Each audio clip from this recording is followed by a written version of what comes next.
Hello, I'm Steve Hermitage. In this video we're going to take a shot of a vortex of water.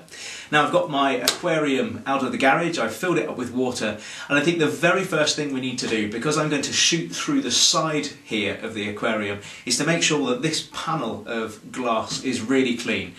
So let's do that first. Now just getting rid of some of these bubbles and marks on the side of the tank will save you an awful lot of time when you take the image into Photoshop and process it later on. Okay, I hold my hands up. It's time for a confession. I've been trying to create a vortex with one of them, which is what you make frothy coffee with. I've tried to make a vortex with a spoon and I've just managed to splash water everywhere. And I've kind of come to the conclusion that if you think about it, you don't make vortexes that way at all. You make vortexes when you're in the bath and you pull the plug out.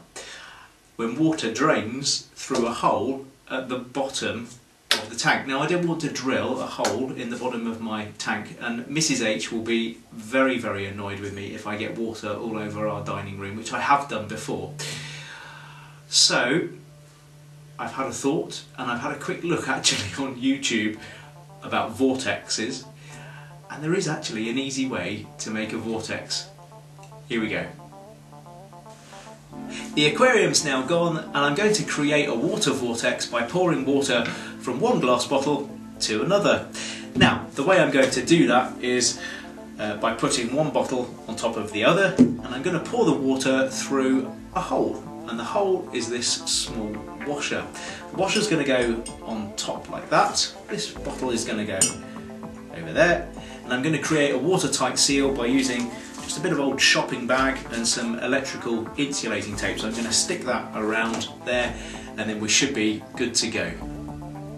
Now you need to have a towel ready just in case, but this looks like it's going to work really well. So if I turn that over, I just give that a go like that. Whoa! There we go, that's the vortex. Now this is day 2 of trying to take a shot of a vortex.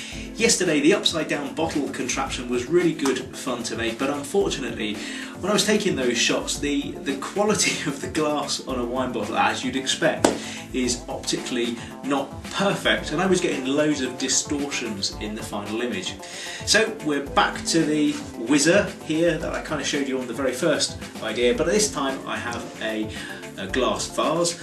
I was able just to stick this in, and you can see I can get create a pretty good vortex. I was really pleased with this.